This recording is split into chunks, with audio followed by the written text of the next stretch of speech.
Bonsoir à tous et merci de nous rejoindre sur le Talk de la Belle Radio et Télévision, votre chaîne panafricaine internationale. Pour avancer dans son développement, l'Afrique dispose de nombreuses compétences dans tous les secteurs d'activité. Et cette émission nous permet justement de recevoir certaines de ces compétences et de les confronter avec les réalités du moment. Aujourd'hui, notre honneur est grand de recevoir Maître Boukounta Diallo, avocat international. Maître Boukounta Diallo, bonsoir et merci d'avoir accepté notre invitation.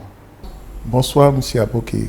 Tout de suite, Maître Boukounta Diallo, pour ceux qui ne vous connaîtraient pas, eh bien, voici un sujet qui va nous permettre de mieux vous connaître et de mieux vous apprécier. Maître Boukounta Diallo, 64 ans, originaire du Sénégal, est un avocat international de grande renommée. Conseil de grands groupes financiers et conseil en arbitrage interne et international, Maître Boukounta Diallo, entre autres, a présidé aux destinées de l'ONDH, l'Organisation nationale des droits de l'homme du Sénégal. Il est l'administrateur de la Fondation Léopold Sédar Senghor et de bien d'autres organisations et a siégé au sein du HCA, le Haut Conseil de l'audiovisuel du Sénégal. L'homme a pris part à des missions de médiation dans des conflits tant au Sénégal qu'en Afrique et est l'auteur de publications et études sur des thématiques et problématiques du moment. Doté d'une grande expérience professionnelle en matière bancaire, Maître Boukounta Diallo s'est taillé entre 1982 et 2019 une grande réputation d'avocat international, chevronné et intrépide, en plaidant des affaires politiques et économiques parmi les plus délicates, les plus difficiles et souvent même les plus incertaines. Aujourd'hui, le récipiendaire de nombreuses distinctions qu'il est ne manque pas d'indexer les hommes politiques africains comme des personnalités trop souvent avides de pouvoir. Alors, on va attaquer, Maître Boukounta Diallo. Vous avez subi des intimidations, des menaces, des mises en garde. Dans certains pays, vous avez été déclaré persona non grata et vous avez même été arrêté. Seriez-vous un entêté? Et puis, l'on vous présente aussi comme l'avocat des causes difficiles ou perdues. Vous seriez le Vergès africain, mais là encore, vous refusez d'être comparé à cet avocat français. Pourquoi? D'abord, nous n'évoluons pas sur le même terrain, ni avec les mêmes réalités juridiques, sociales, culturelles et politiques. Ce qui fait que l'engagement de l'avocat que je suis dans ces causes en Afrique découle donc de pas mal de considérations, souvent que nos confrères européens n'ont pas l'habitude de rencontrer ou de connaître. Et l'entêtement justement dont vous parlez est un élément donc déterminant sur le terrain, puisque nous sommes confrontés à des interdits qui ne découlent pas de la loi mais du bon vouloir des dirigeants. Et lorsque vous leur opposez à côté de la loi aussi une farouche résistance humaine, intellectuelle, morale, alors vous avez la chance de gagner votre cause. Avec votre témérité, vous avez réussi à faire admettre des avocats étrangers en Guinée. Alors, vous allez nous expliquer un peu comment cela s'est passé. Les avocats étrangers étaient-ils interdits dans ce pays? Oui, en fait, vous savez aujourd'hui, l'entêtement de nos dirigeants à faire respecter la loi, la constitution dans nos différents États pose le problème de la présence effective des avocats engagés dans ces pays. Lorsque vous êtes un avocat engagé, évidemment, vous êtes mal perçu, vous êtes mal accueilli et il ne faut pas s'attendre à des cadeaux de la part de ces dirigeants. Et c'est pourquoi, à mon avis, en dehors de la connaissance du droit, il faudrait une certaine forme de témérité, j'allais dire d'audace, car en quelque sorte, aujourd'hui, la carrière d'un avocat de ce genre est une carrière qui pourrait être assimilée à un récipient, donc il faut savoir remplir d'audace. D'audace, rien que d'audace. Mais l'audace fondée sur le droit, l'audace qui a comme essence aussi la morale et l'éthique. Lorsque vous vous adossez sur ces deux éléments, vous avez la chance de faire reculer les montagnes et encore les pouvoirs les plus sanguinaires, ou du moins là où la dictature est présente en Afrique. Voilà un exemple qui prouve qu'en dehors de la connaissance du droit, il faut faire reculer les lignes lorsqu'on se rend compte que la jurisprudence ou les textes en vigueur dans un pays ne militent pas en faveur de la cause que nous sommes amenés à défendre. Il s'est agi dans le cas d'espèce de Alpha Condé opposant qu'il fallait défendre, embastillé après des élections, avant même la proclamation des résultats, il était recherché et arrêté dans des conditions dramatiques. Et aucun avocat étranger n'avait la possibilité de venir assurer sa défense. Je dirigeais le collectif des avocats à cette époque, et plus particulièrement aussi des avocats étrangers qui s'étaient engagés à mes côtés à assurer sa défense. Notre surprise a été grande, évidemment, pour beaucoup, lorsqu'on nous a opposé des dispositions de la loi guinéenne. C'était le code de procédure pénale guinéen qui n'admettait pas la présence d'avocats étrangers en territoire guinéen. Donc c'était une interdiction légale. Mais comme je m'étais préparé, étant averti à temps, j'ai préparé un certain nombre de dispositions découlant de la législation internationale, notamment le pacte international relatif aux droits civils et politiques, la convention de Lomé IV, qui m'avait permis à l'époque, avant même le procès, de déposer une plainte au niveau de l'Union européenne que M. Romano Prodi avait reçue et acceptée, considérée comme valable, pour mettre au banc des accusés la Guinée, sur la base d'une violation de cette convention de Lomé IV, qui instituait un principe de non-discrimination fondé sur la nationalité, la race et l'origine. Et j'ai dit que cette disposition de l'article 5 de la Convention de Lomé IV interdit donc qu'on puisse empêcher des avocats qui ont une nationalité autre que la nationalité guinéenne d'évoluer en territoire guinéen. Et c'est sur cette base surtout, lorsque j'ai évoqué ces dispositions internationales dans un entêtement, en tout cas qui a duré pendant 24 heures, en présence d'un parquetier qui ne voulait pas du tout entendre la présence des avocats, c'est sur la base de cette disposition et du pacte international relatif aux droits civils et politiques qui institue le principe surtout de choix libre de l'avocat, quelle que soit sa nationalité, donc que le juge guinéen a fini par accepter, après un débat âpre qui a duré toute une journée, à 19h, de dire il faut que la Guinée change, il faut que la Guinée rejoigne le concert des nations qui s'adosse sur les conventions internationales que nous avons ratifiées librement et que nous avons l'obligation d'appliquer, mais vous êtes autorisé à plaider en Guinée.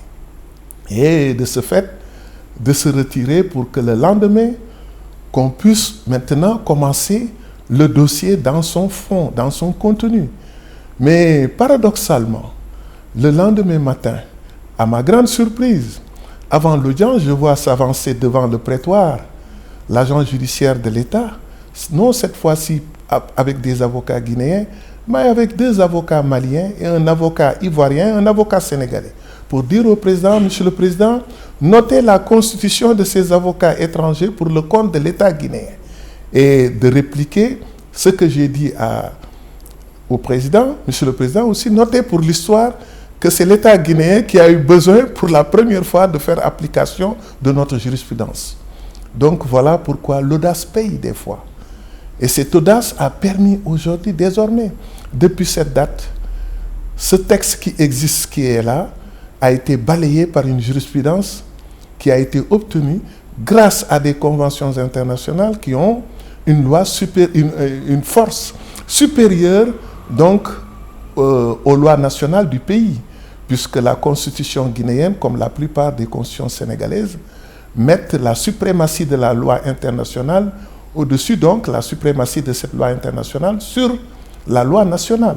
Alors, c'était facile, c'était effectivement compréhensible que devant un magistrat professionnel qui est devenu aujourd'hui, il faut le dire, ce magistrat, le président de la Cour suprême. Et la première fois, j'ai assisté mon client Alpha Condé qui prêtait serment, qui comparaissait devant sa juridiction, qui était une juridiction d'appel.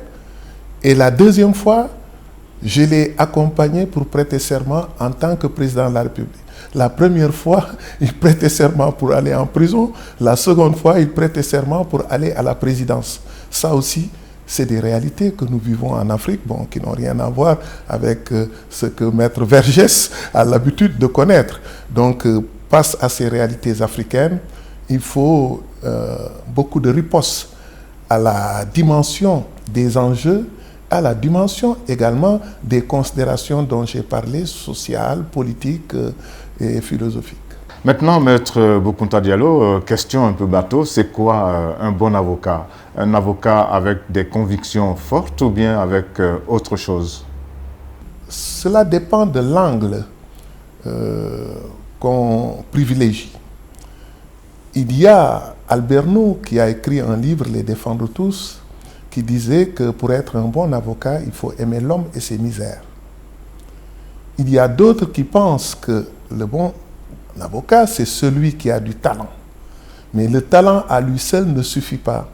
Si l'avocat, encore une fois de plus, n'est pas un grand humaniste, si l'avocat ne sait pas, à la limite, épouser la misère, la souffrance et donc les problèmes de son client, il faut savoir s'imprégner en tant qu'humain, en tant qu'humaniste, donc de ce que le client vit au quotidien comme souffrance, comme difficulté.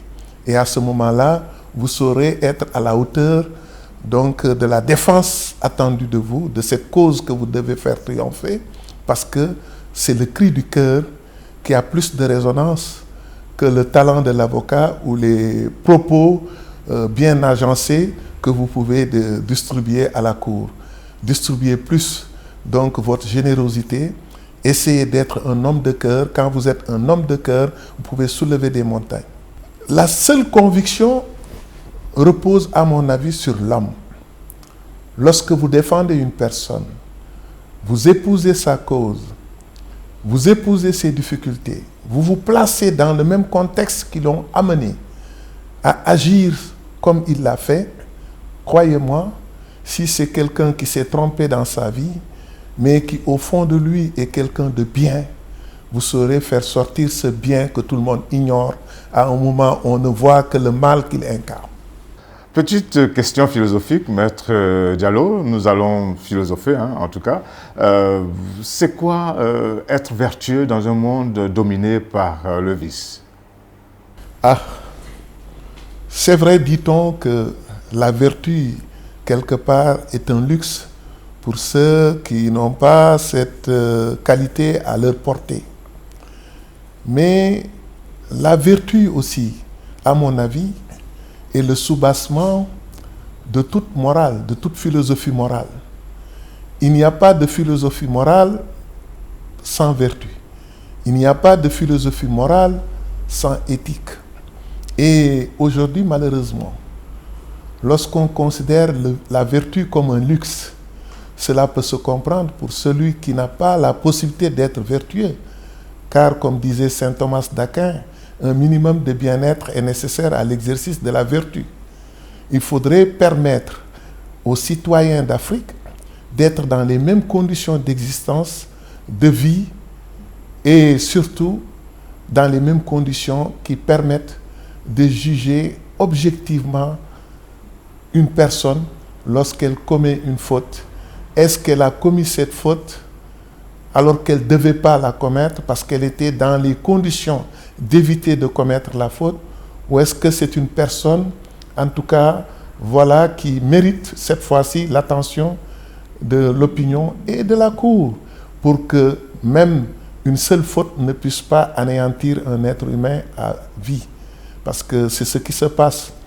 On sent qu'il y a une nouvelle école, une nouvelle tendance qui consiste à anéantir des cadres, la vie de cadres, simplement pour des raisons politiques, pour des raisons autres. Et à mon avis, c'est le lieu de prédilection, la politique, vous le savez, où lorsqu'on veut noyer son chien, on l'accuse de rage. Et combien de personnes donc, ont été victimes de cette réalité? C'est pourquoi, à mon avis, aujourd'hui, la qualité qu'on demande aux intellectuels africains, c'est de cultiver davantage la vertu, de faire tout pour que ce qui est considéré comme un luxe quelque part ailleurs soit une réalité, parce que la force d'une justice dépend de la qualité vertueuse de ces hommes, des hommes qui animent la justice. Il n'y a pas de justice avec des robots.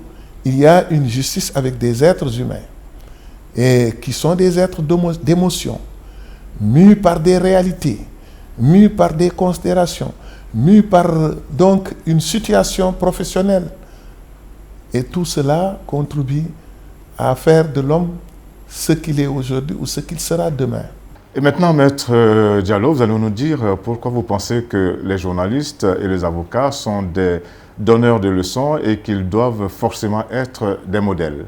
Vous savez, en Afrique, lorsque vous lisez les articles des avocats ou les articles des journalistes, souvent on finit par indiquer le chemin qu'il fallait emprunter. Nous sommes les censeurs de la morale publique.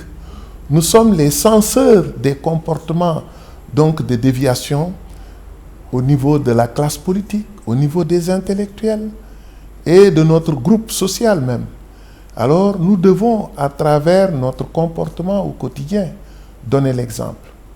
Et vous savez, aujourd'hui, regardez dans tous ces pays. Nous avons vu récemment ce journaliste saoudien. Pourquoi on l'a fait disparaître? Parce qu'il dérangeait.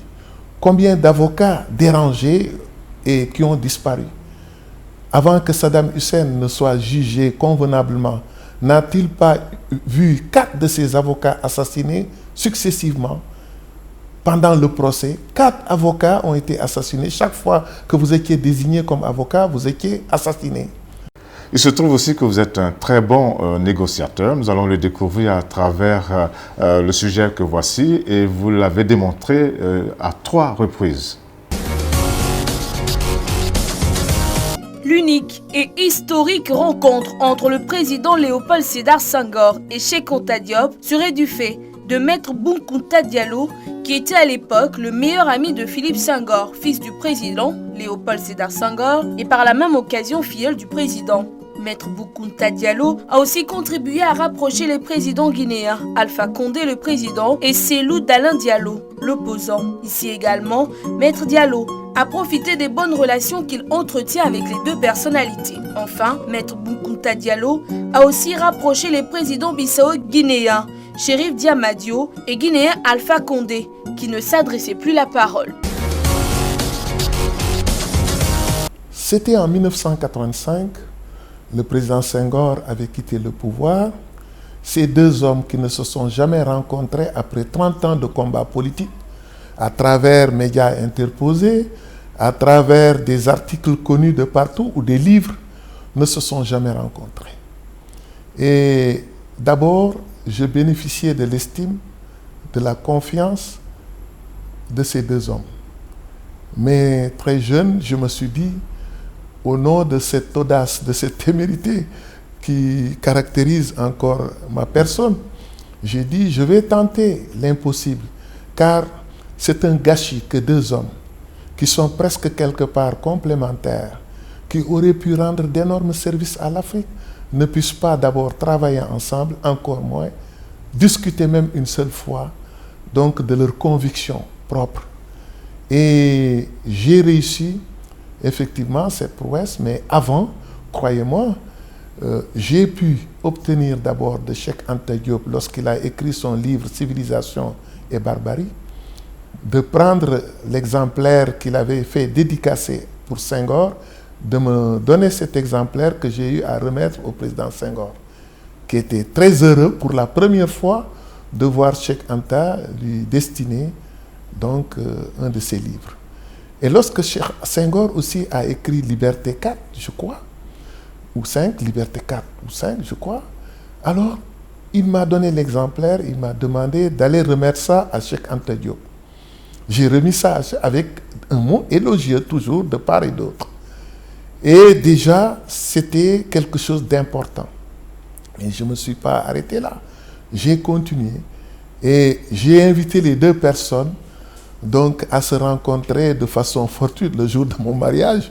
Donc voilà, et en apartheid, les deux se sont mis à l'écart, puisque Senghor savait, Cheikh Anta savait que Senghor allait être là.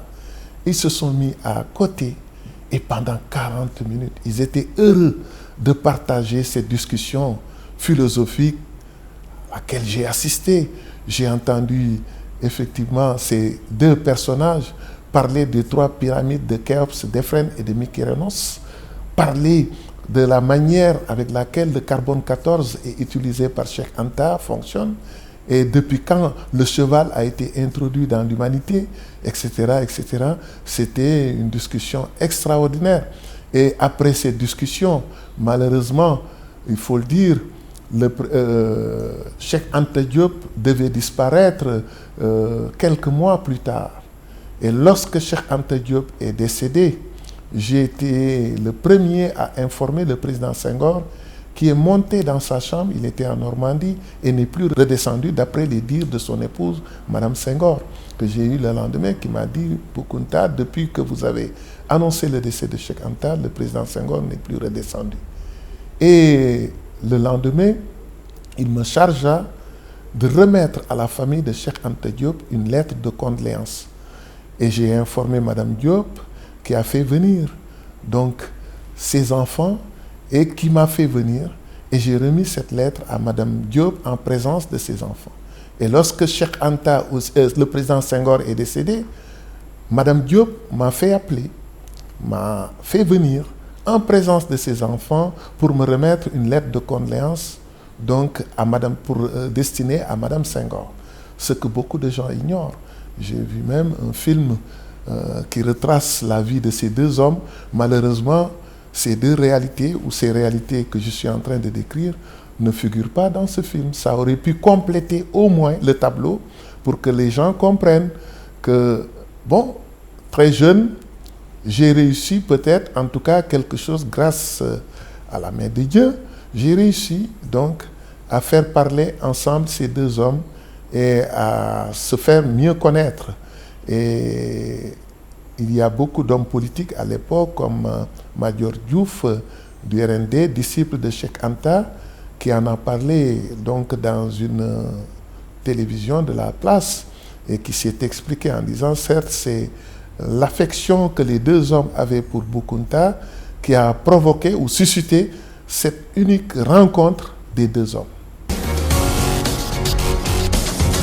Je suis parti avec cette chance, sachant que les deux m'avaient donné leur parole pour s'engager en toute bonne foi vers une résolution pacifique de cette crise majeure en Guinée, cette crise politique qui pouvait déboucher sur une guerre civile, qui pouvait déboucher sur une situation chaotique. Voilà. Là, je pense que il y a d'ailleurs un film qui m'est consacré où le président Chérifou Niamadio a fait ce témoignage. Ce film va bientôt sortir. Et le président Niamadio explique donc, en tout cas, comment cela s'est passé et combien il était heureux, une fois sur place à Conakry, d'entendre Boukounta l'appeler pour lui dire « Voilà, je vais vous passer le président Alpha Condé et je souhaiterais donc que vous puissiez vous rencontrer pour mettre fin à vos divergences. » Parce que c'était une période, vous connaissez le président Alpha Condé, il était d'accord sur tout sauf l'avènement d'un pouvoir militaire ou d'un pouvoir même avec un soutien timide des militaires. C'est la raison pour laquelle il n'a jamais reconnu le capitaine malien qui avait pris le pouvoir. Il ne voulait même pas le rencontrer. Pour le cas de Chérifou Niamadio, il estimait que l'armée en Guinée-Bissau avait un pouvoir sur le politique. Et que s'il était là, c'est grâce à l'armée. Je dis non, ce n'est pas la même chose. Celui-là a bénéficié du soutien de toute la classe politique, opposition et dirigeants confondus, mais aussi de la société civile et de l'armée. Vous ne pouvez pas attribuer l'avènement de Chérifou Niamadio à l'armée. Donc, il faut reconnaître que c'est sur la base d'un consensus populaire et d'un appui de la CEDEAO que Chérifou Niamadio est venu gérer la transition. Donc, vous ne pouvez pas lui faire ce procès. Ce n'est pas possible. Et je n'admets pas que vous soyez tous les deux mes amis, et je suis également votre avocat, tous les deux, et que vous ne puissiez pas vous parler dans les sommets, pendant les sommets de l'Union africaine. Puisque, à des moments donnés, on a vu donc Chérifou Niamadio passer de l'autre côté, Alpha Condé de l'autre, et jamais. Donc, j'ai réussi à en parler une fois sur place à Conakry, et Alpha m'a demandé, donc voilà, qu'il était dans de bonnes dispositions. J'ai appelé Chérifou Niamadio, à la limite même, pour faire un forcing, et le lendemain, il a pris l'avion pour venir et nous l'avons accueilli à l'aéroport avec le Premier ministre et l'ensemble du gouvernement. Et nous avons passé une journée mémorable. Et le soir, il est retourné en Guinée-Bissau. Il m'a appelé à 20h pour me demander de remercier le président Alpha Condé et qu'il a rendu compte à l'armée, à l'Assemblée nationale, qui doutait d'ailleurs des résultats de cette visite. Il leur a fait comprendre que finalement, vos craintes n'étaient pas justifiées et c'était une belle rencontre puisque ça a débouché même sur des accords de coopération dans plusieurs domaines. Alors, Maître Boukounta Diallo, en conclusion au rapprochement que vous avez réussi entre Chérif Niamadio et Alpha Condé, vous avez déclaré, et là je vous cite, qu'un leader politique doit toujours apprendre à procéder par addition et non par soustraction. Qu'est-ce à dire? Oui, ça c'était dans un contexte où justement en Guinée, on disait que dans le camp de l'opposition, Cellou Dalein Diallo ne s'entendait plus, vous le savez, avec son second, Baouri. Il y a eu même des morts d'hommes, des journalistes arrêtés, etc. Et donc, quelque part dans la presse, on subodorait que Maître Diallo est en train de tenter une négociation entre les deux hommes, ce qui n'existait pas. Mais par contre, je pouvais profiter de l'occasion pour donner ce conseil à ces dirigeants politiques en leur disant qu'un leader politique doit apprendre donc à additionner et non à soustraire. Quand vous additionnez, vous avez la chance de réunir beaucoup plus de monde et d'arriver au résultat voulu. Mais lorsque, en cours de chemin, vous ne faites que soustraire, vous risquez de vous retrouver seul, comme beaucoup de leaders politiques qui se retrouvent seuls le jour du combat décisif. Vous savez, aujourd'hui, le président Alpha Condé, qui s'est engagé, en tout cas, dans une direction pour le moment qui n'est pas clairement définie, qui n'est pas clairement expliquée, a préféré laisser la parole à la population. On subodore aussi un référendum. On pense à telle et telle autre chose. Le débat politique que mène l'opposition avec le pouvoir est un débat aujourd'hui interne. Évidemment, étant sénégalais, étant l'ami du président, il y a une barrière que je ne peux pas franchir pour le moment. Même si je fais savoir ma position à l'opinion, cela ne veut pas dire que je reste insensible au combat des patriotes africains. Donc, dans le cas d'espèce, je dois dire, pour le moment, je n'ai fait qu'exprimer, encore une fois de plus, mon point de vue, mon opinion. Mais là où mon rôle est attendu, c'est lorsqu'il y aura un blocage, une incompréhension telle que cela peut même friser une guerre civile. Alors je pense que ma position m'autorise en tout cas à tenter une solution de sortie de crise pacifique entre les différentes composantes politiques de la Guinée. Et c'est pourquoi il est préférable des fois de prendre du recul pour pouvoir jouer ce rôle que d'être un acteur donc, de ce conflit et demain d'être écarté par une frange de la population parce qu'on va considérer que vous avez pris fait et cause pour tel. Or, moi je pense que je suis plus utile à prendre le recul nécessaire pour pouvoir demain jouer les bons offices entre les différents acteurs politiques que je connais très bien, qu'il s'agisse de Sidia Touré, qu'il s'agisse de Cellou Dalein Diallo, qu'il s'agisse de Baouri. Tous ces personnages politiques sont des personnages qui ne me sont pas étrangers et je pense que je pourrais à ce moment-là jouer le rôle attendu de moi par les Guinéens et par les Africains. Maintenant, pour ce qui concerne la défense des personnalités et des grandes personnalités de l'opposition comme du pouvoir, surtout, il faut le signaler. Si je suis l'avocat de chefs d'État, je suis aussi l'avocat des opposants, comme je suis l'avocat d'opposants qui deviennent chefs d'État. Mais cela ne m'empêche pas aujourd'hui de défendre donc les citoyens confrontés à certains problèmes, puisque j'ai des collaborateurs souvent qui vont à la tâche pour prendre des dossiers où nous n'attendons rien du client. Comme vous le dites si bien, les opposants, quand nous les défendons, ce n'est pas parce que nous sommes bien payés, parce que si vous comparez les risques que vous prenez, alors c'est seulement la conviction, la force de l'engagement qui vous permet de braver les obstacles qui se dressent devant vous et qui vous permettent aussi d'aller plus loin dans la mission de l'avocat.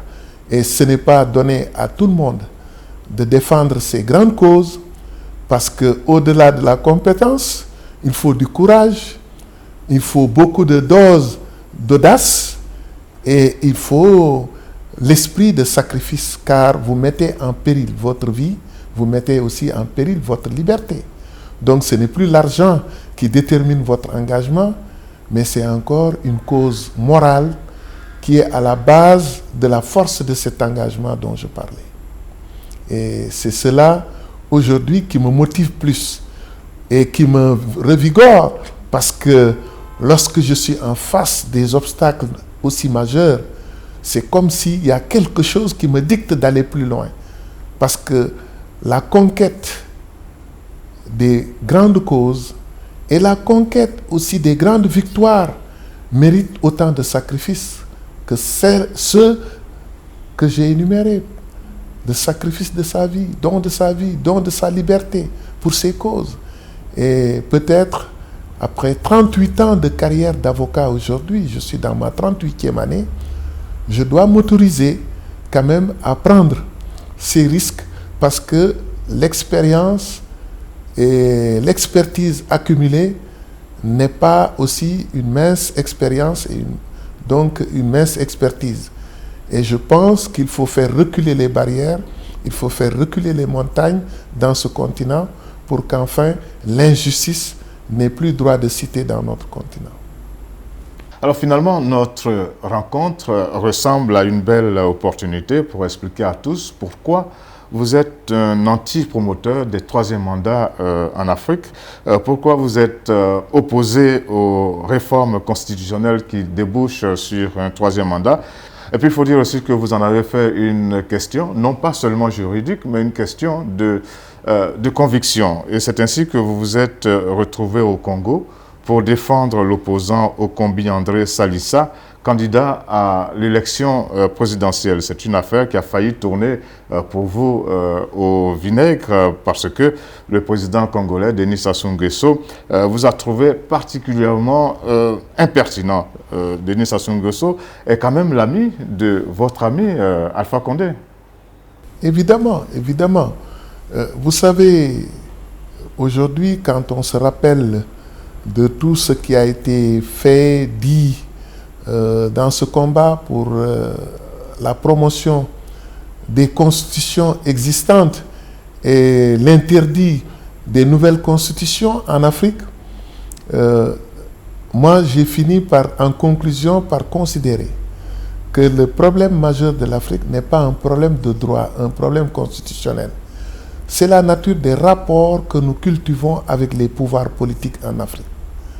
L'Africain, par essence, aujourd'hui, nous démontre, surtout l'acteur politique africain, nous démontre qu'il s'agisse de l'acteur qui est dans l'opposition comme de l'acteur qui est au pouvoir et dont le discours change selon qu'on soit au pouvoir ou dans l'opposition. Voilà, c'est des discours à géométrie politique variable. Alors, aujourd'hui, la réalité, c'est que, en fait, c'est nous qui avons des problèmes avec nos constitutions et non pas nos constitutions qui ont des problèmes avec le fonctionnement de nos États. Car il faut avoir une culture démocratique et une culture juridique qui se fonde sur les vertus dont on a parlé au départ, sur l'éthique mais aussi sur le don du sacrifice.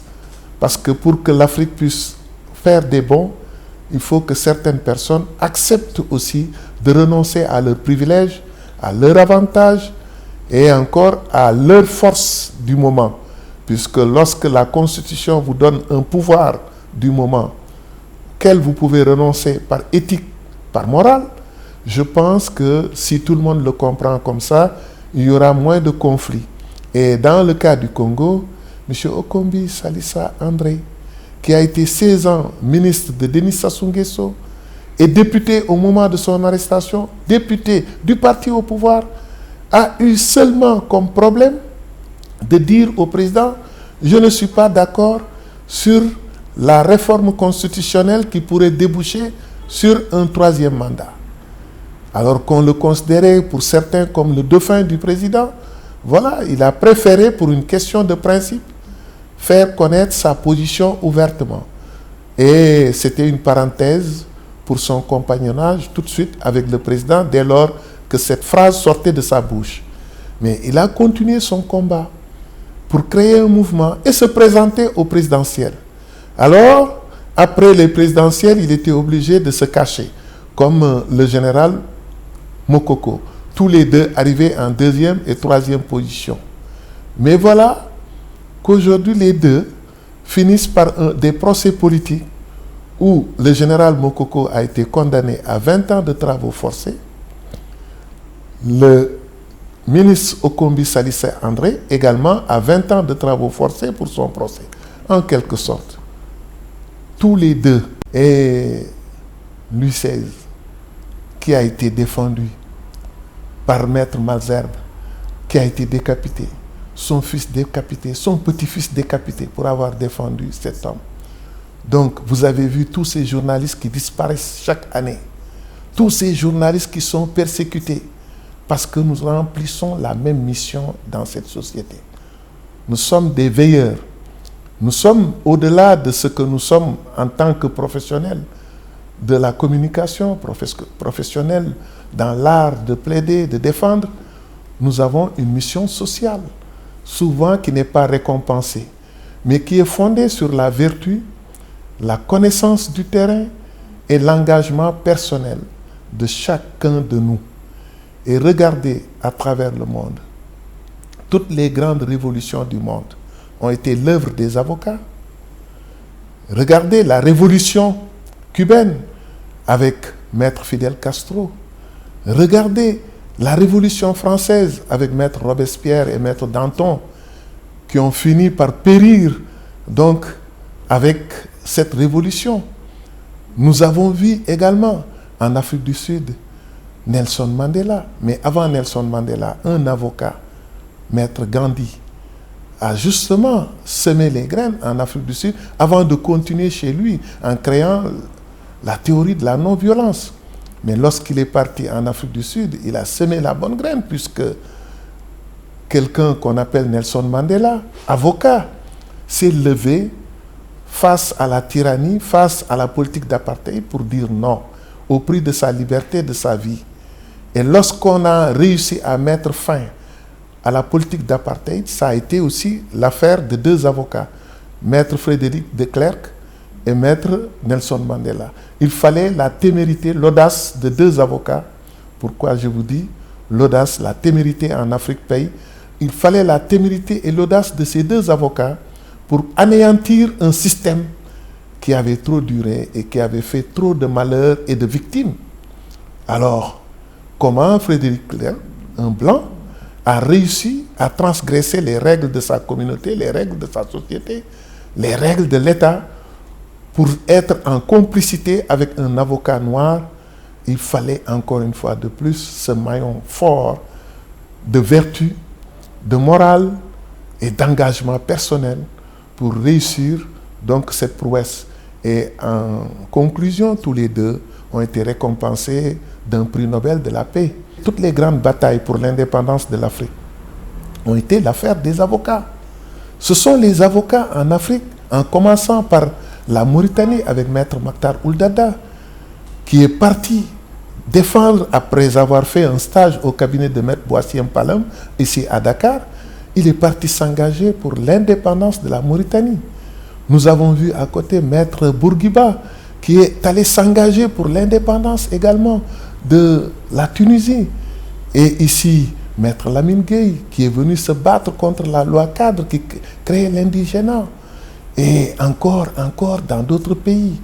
Toutes ces révolutions, tous ces combats, même la révolution bolchevique avec Lénine avocat, vous voyez, donc tous les changements à travers le monde, les changements sociaux et politiques ont été en général l'œuvre d'avocats. Parce que nous sommes en contact direct avec la souffrance humaine, avec la misère humaine, avec les violations graves et les injustices répétées dans nos sociétés. Et nous ne pouvons pas être sourds à ces réalités lorsqu'on a un cœur qui saigne. Et c'est là où la force de l'avocat peut soulever des montagnes, comme je l'ai dit tout à l'heure. Maître, selon vous, le mal africain est là, dans la nature des rapports des dirigeants avec le pouvoir. Et vous en profitez pour rappeler qu'en Amérique, la Constitution n'interdit pas un troisième mandat, mais par élégance républicaine, chaque président américain s'arrête à 2 mandats. Les pays africains étant plus jeunes et beaucoup moins développés, est-ce que ces pays n'ont pas besoin que leur président dispose de mandats beaucoup plus longs pour faire avancer leurs actions de développement? L'efficacité d'une gouvernance ne dépend pas du nombre d'années passées à la tête de l'État, mais de l'efficacité des politiques économiques, sociales engagées par nos dirigeants. Et aujourd'hui, si vous regardez le cas des États-Unis, vous l'avez dit, la Constitution des États-Unis, on ne la change pas à longueur d'année. Mais mieux, aujourd'hui, dans la Constitution des États-Unis, il est dit que le président de la République a le mandat du président est de 4 ans et peut être renouvelé. De 4 ans renouvelable. Voilà, le mandat du président est de 4 ans renouvelable. On ne dit nulle part qu'il a droit à 2 ou 3 mandats. Mais chaque fois, les présidents s'arrangent par élégance républicaine à quitter le pouvoir à temps. C'est ça les États-Unis.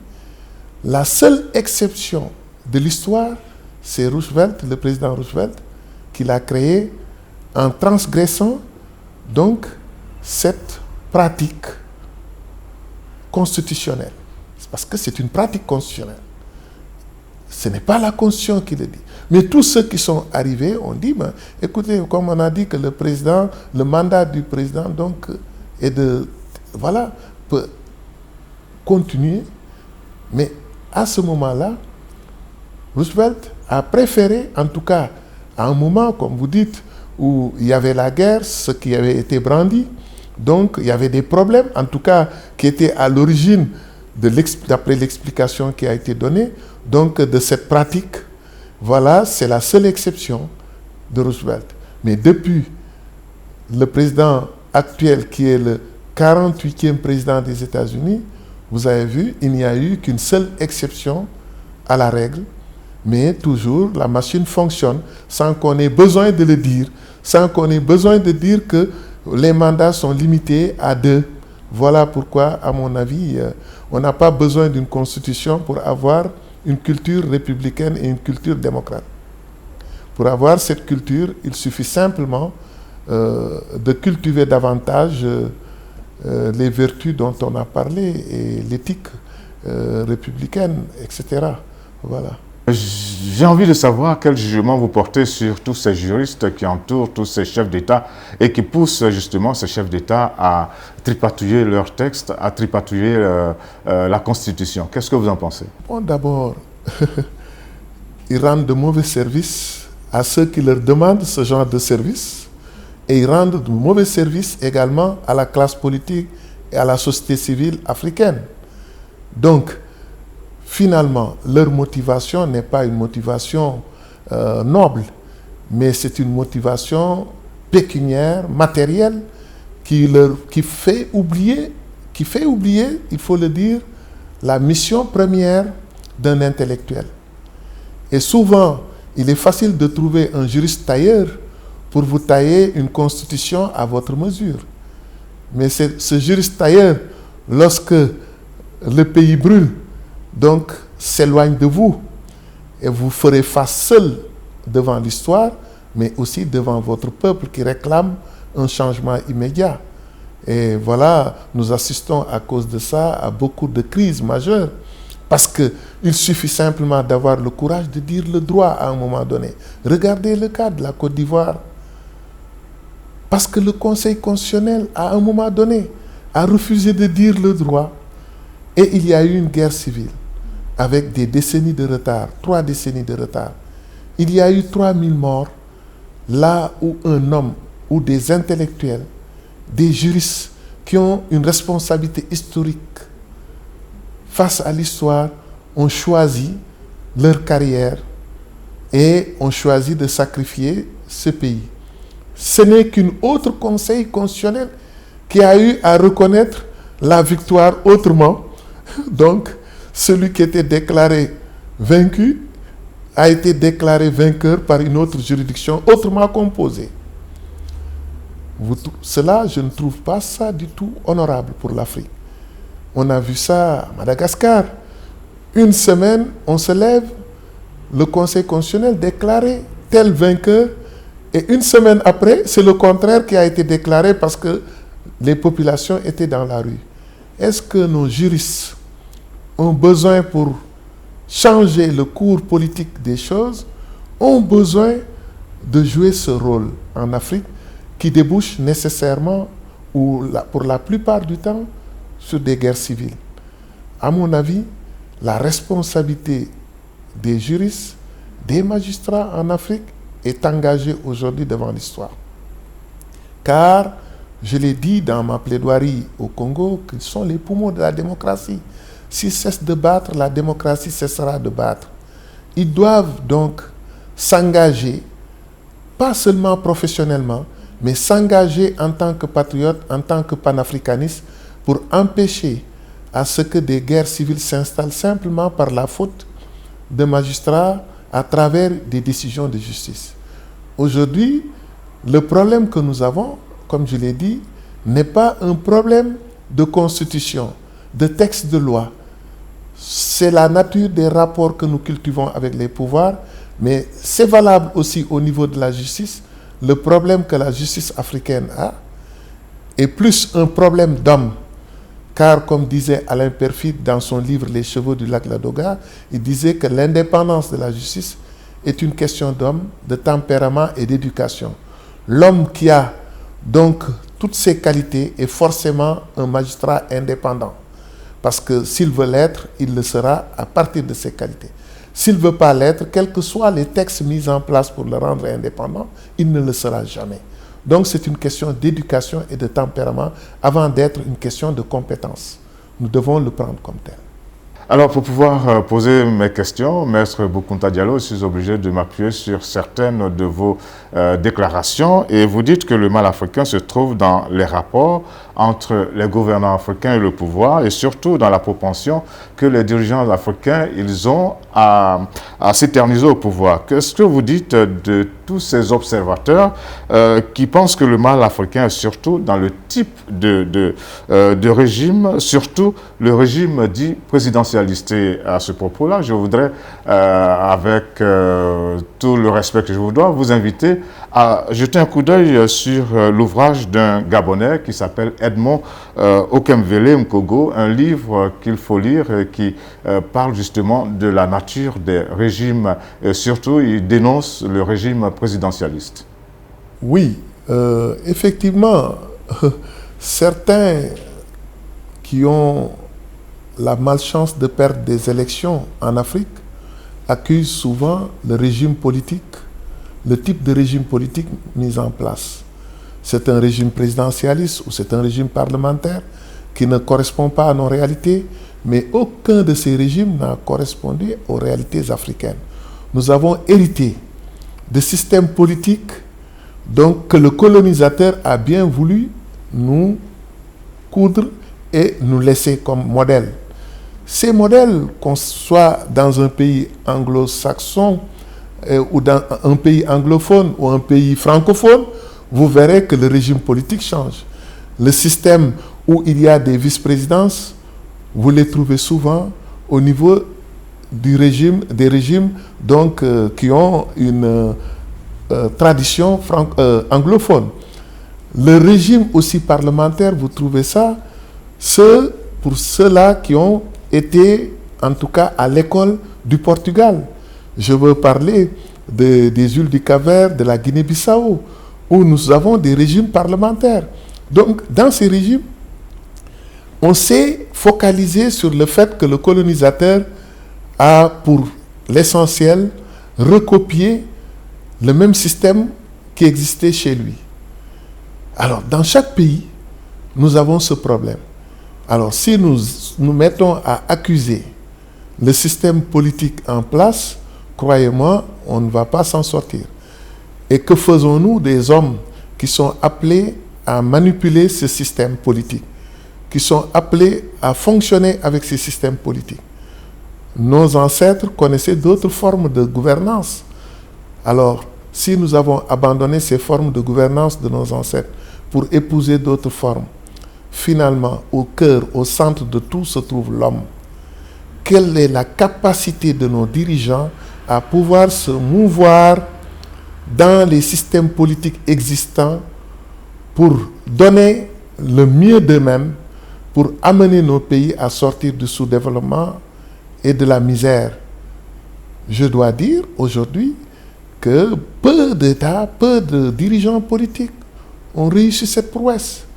Alors, mettons en cause aussi, surtout les hommes politiques, leur manière de voir, leur manière de servir l'État, mais aussi leur propension donc, à créer des textes de loi du jour au lendemain qui bouleversent totalement donc, la situation professionnelle de leurs militants, de leurs responsables, de leurs camarades qui les ont accompagnés avec 0 franc et qui se retrouvent nantis au bout de 2 ans de règne.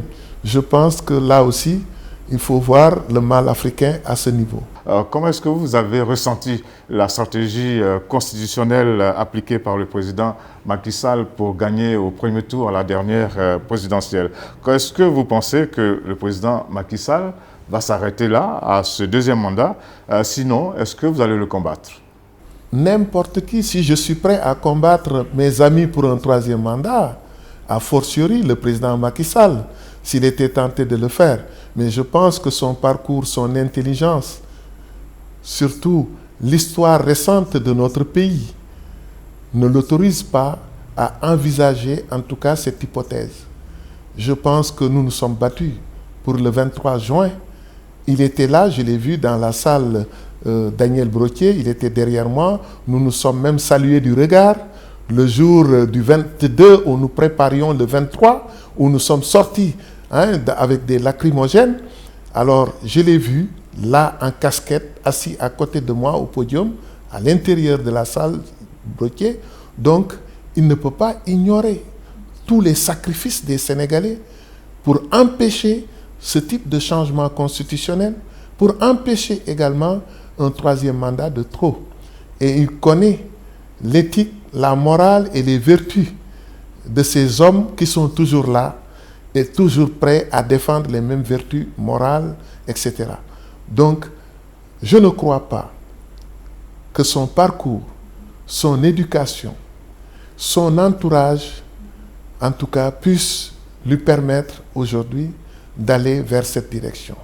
Ce serait dommage pour le Sénégal, ce serait malheureux, encore une fois de plus, pour les bons des géants que nous avons eu à faire avec les autres régimes qui sont passés, et pour les combats, donc les résultats obtenus d'âpres luttes par les Sénégalais, toutes tendances confondues, société civile, patriotes, journalistes, tout le monde. Je pense que vraiment, pour moi, je me limite à ce qu'il a toujours déclaré. Ne me parlez pas de ce sujet parce que ce n'est pas quelque chose qui me préoccupe présentement. Et donc, c'est une manière de montrer même son mépris vis-à-vis de ceux qui soulèvent ce débat. Et cela, pour le moment, me suffit, en attendant de voir autre chose. Et je serai toujours le même homme, soyez sûr de cela au moins. Voilà. Nous sommes au Sénégal, nous y restons. L'heure est à la décrispation. Quel est votre sentiment? Vous savez, le Sénégal est un pays de nuances. Et la conclusion de tout cela explique le silence que j'observe pour ce genre de débat. Personne n'a réussi jusqu'à présent à m'arracher un mot. Parce que j'observe un silence qui traduit une certaine forme de mépris par rapport au niveau du débat, par rapport au niveau des actes posés, de telle sorte que, sachant que,